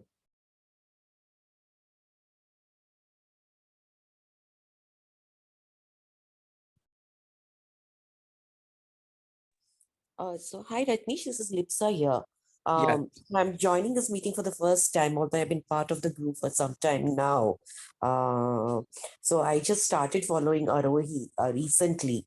So my question might be, I mean, many of people might already be knowing the answers, but yeah, I'll leave one question from my side. So when we talk about CoVersity and we are talking about deep diving into one's interest, right? So when you say it is from 14 years onwards, right? So is there a particular reason why you have taken it up from 14 years, and why can't we look at children who are younger to it also, to look at different, different aspects, go deep dive into it, and to see that if that is their calling, maybe? Uh, yeah, there are many reasons for that. Not just one reason, but one of the main reason is that I don't know if you were there at the beginning, we showed a little progression as we see it. Very young children start with what we call as exposure. Then as they grow a little older, they go into exploring different interest areas.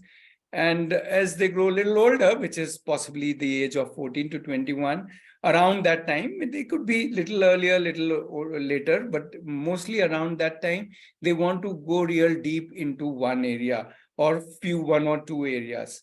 So that's in general, you can say, call it a broad age progression, right? Nothing wrong with getting into one area much earlier than that. There is no issue with that at all. And somebody can say that I at 7 want to be a singer, or at 8 want to be a dancer. There's absolutely nothing wrong or right about it.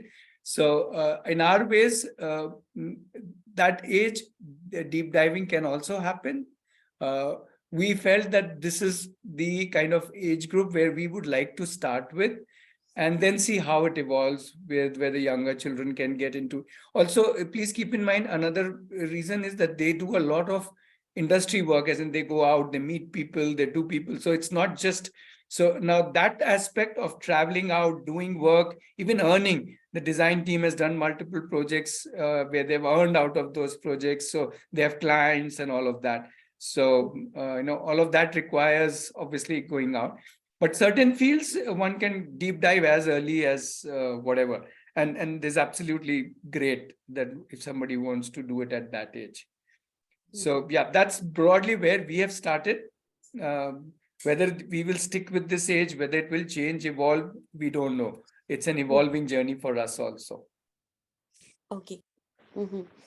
So more on the early age, you are saying, on that exploring part. So does Aarohi also help, the child and the parents as well to explore more avenues? Yeah, that is what Aarohi is. It's an open learning community. So children in families in Aarohi are from all ages. So, for example, Preeti's daughter is Preeti. How old is Mishti now? 10. 10, and Dviji's daughter is 13, and so on. So there are people from 4 years, 6 years, 8 years, any age, and they're exploring multiple things. We have right now people at Aarohi campus who are, the youngest is I think 3 or 4, and the oldest is me. So we are all learning a lot of different things, a lot of exploring, a lot of different things. So yes, the Aarohi as a community is not about this age group. Within that, Aarohi has come up with this CoVersity concept. So at 5 to 6, we were talking about actually that, that open learning journey. Yeah. Okay. My apologies. I think I couldn't log in a little bit earlier, so I think I missed out the initial part. So looking forward to more Saturday meetings to get a little bit more idea on this journey and learn for myself and for my family too. Yeah, but thanks for getting this kind of a forum on. Sure. Yeah.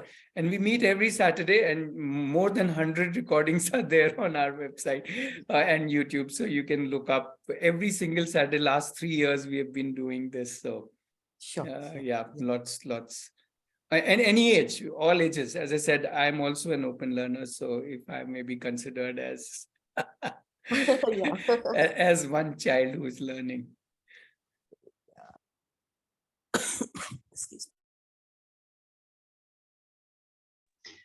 Ratnesh, I was just about to type that, and you said that. You can see our learning journey as we have progressed through this 150, almost 150, installments of small. So yeah, totally. Thanks, Vijay.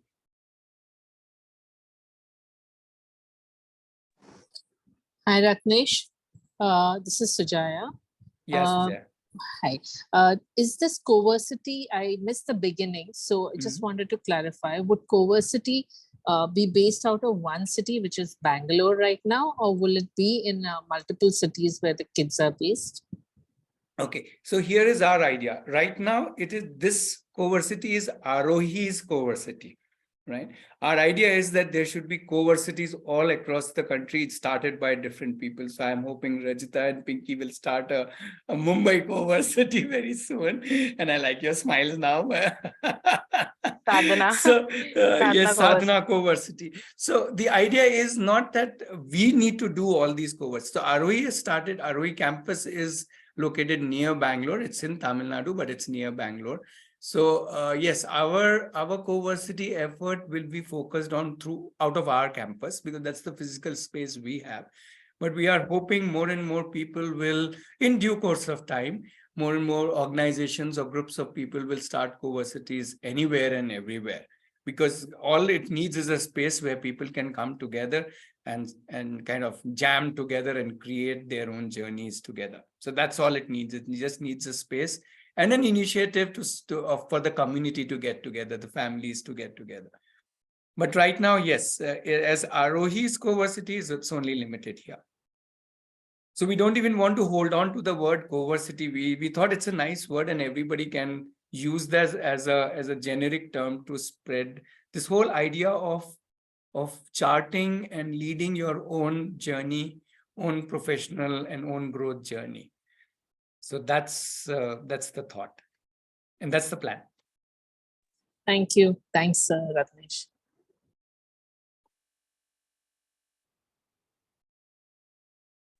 One more question, Ratnesh. Sure. In case there's a child who is still unsure about what kind of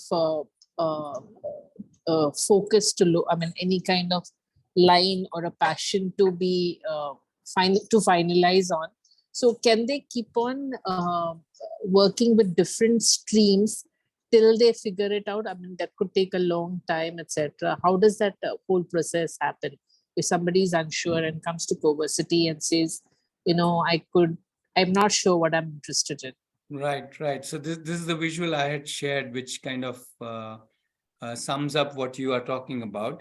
So we say there are three categories. One is people who know what is their key interest and have already been working on it. Or there could be people who think this is their key interest but haven't really worked too much on it. Or the third category who are totally unsure as to which is their key interest. And I would say personally, the third category is the most blessed because they can go ahead and start exploring lots before. So one of the core things that we hold in open learning is that there is no hurry. We are not trying to reach anywhere. We are only going around the sun every year. That's the only guaranteed thing.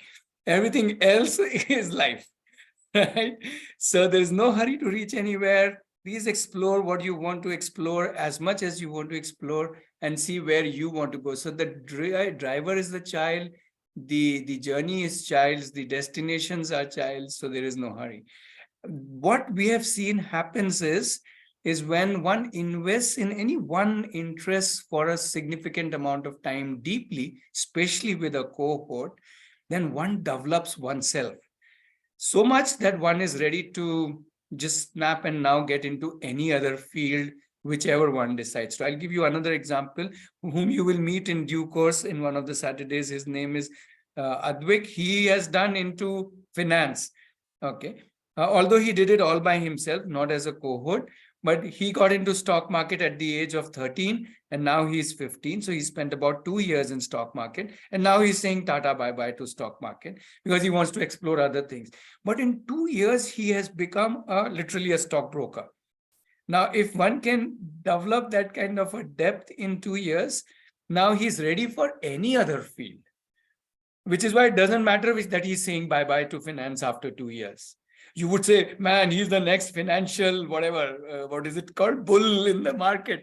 But no, he's given up. Tycoon. But he has given it off. He's not any more interested. He says, I want to explore other areas. And isn't that amazing? Isn't that something we should be, at least I am in awe of. Wow. You can do that, man. So at 15 now or 16, I think he's reached 16. He's now exploring, but I'm sure now for him to know that I can learn something, do something, create something is much, much simpler because he has walked it already. So if a child is changing interests, that's good news because the child is still developing. Right? That's the big one. Incidentally, I also mentioned about my son who only plays football, and a lot of people ask me, but what about his earning later on? I said, if somebody can go deep into football the way he does it, then tomorrow he steps out of football and steps into anything. I know he can go deep into whatever he wants to go deep into. Right? If he can get up at 4:30 in the morning and slog the whole day for football, he can slog for any other field. He's ready. He's ready for whichever field he chooses later on if he doesn't choose football. I hope you're with me. So that's the way we look at open learners, and that's the way we look at life, and we want to live life, not get into this, let's earn, let's do this, let's do that. All those agendas can wait because I am the agenda that I'm living. Did I answer your question? I don't know, sorry. Preeti, you wanted to add something, go ahead. Yes. In addition to Sujaya's first question about the location part, to start with, just adding on, as of now, like what Ratnesha said, that yes, we want to have across India lots of CoVersities. So as of now, if anybody across the country wants to start the CoVersity thing and or maybe join CoVersity, then as of now, a 6 months program is scheduled and it is there on the 6 website. days, sorry. You said 6 months, 6 days first. 6 boot days camp is you're boot saying. camp, yeah. Yeah.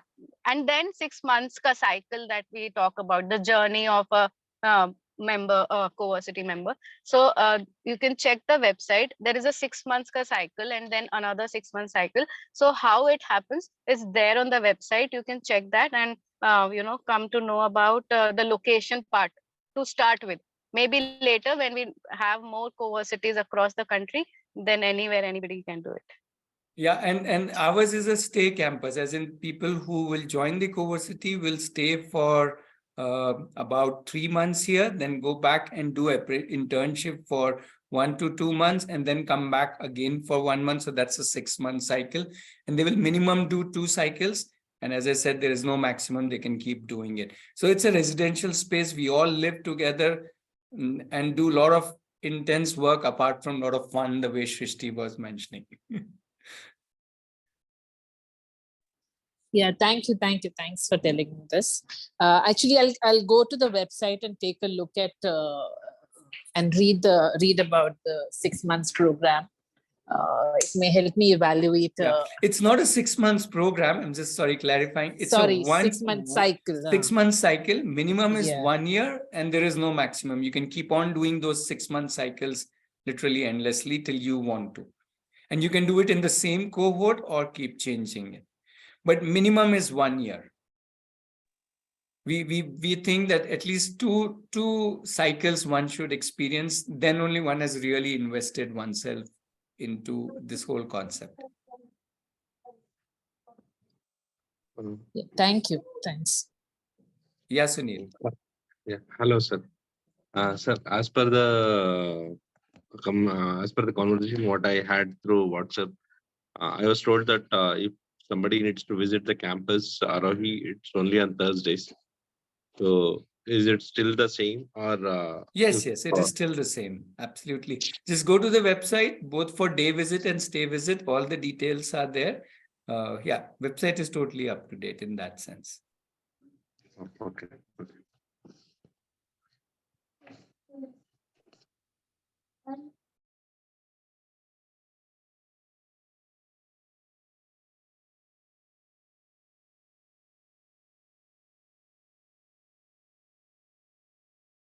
Yeah. Any more questions or thoughts? Otherwise, we can call it a day today and we can come back the next Saturday. Srishti is still around if you want to ask her anything. Jayashri and Srishti are still around. One last question, sir, from my side. not back Okay, yet. Jayashree is not there. Only Srishti is there. Yeah. Thanks, Srishti. Yes, Sunil. Yeah. So instead of planning for a whole day, if I need to just visit the campus and have a look around it, in a couple of hours, if I want to Yeah. visit, Please. No. Sorry. Please see the website. All the details are there. We have no other exceptions. That is the only options available. Okay. You will have to follow that. Yeah. Thank you.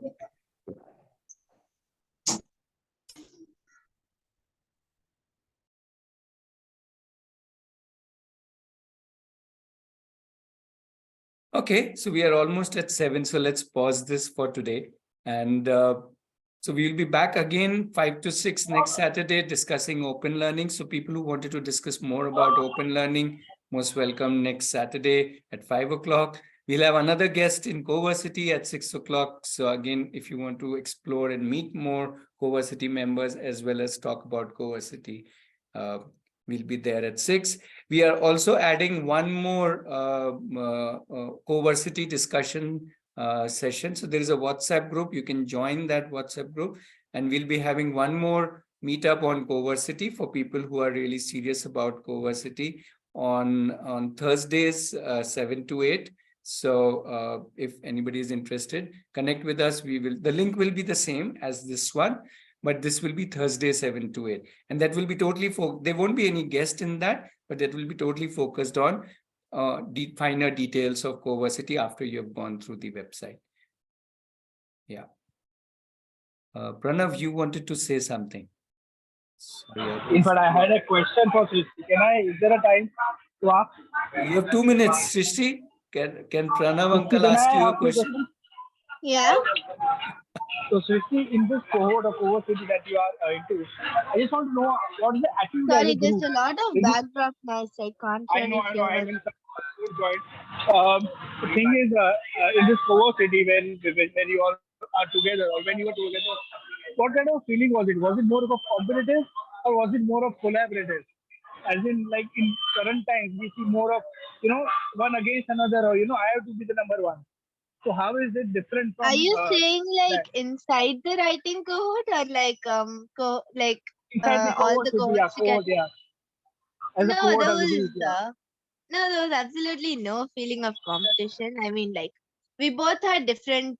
First thing, we both had different ideas on what we wanted to do in writing. So there was no like comparison or anything. Yeah, it was more like friendship. There was like absolutely no competition. We just helped each other. We took feedback. It was like best friends just having the same interest. So like best friends, but like deeper. And with others in the CoVersity, other cohorts? No, there's like no criteria for competition. It's not like we're all going to go write some exam or something. So there's like absolutely no criteria for competition. There's no need for competition as well. It's not like we're all constantly trying to one up another and be like, I am the best here, you're the best. You're not like that. It was more like a group of friends just getting together and helping each other in whatever the way they can. And the problem is, Pranav, they used to have too much fun. I was like totally jay with them, right? Till late night, they called it photosynthesis. They will work till late night and they will call it photosynthesis of all names. And then they will get up early morning and again work. And they were having so much We fun. literally couldn't stop working because it was so fun working together. We didn't want to stop. No, I just wanted to get an idea of this culture, as in the culture of open learning, where it is more collaborative, supportive, pushing, helping each other than to actually compete each other. That's the beauty of this journey. One of the beauties. Thank you, Srishti. Yeah, Thank you, Pranav.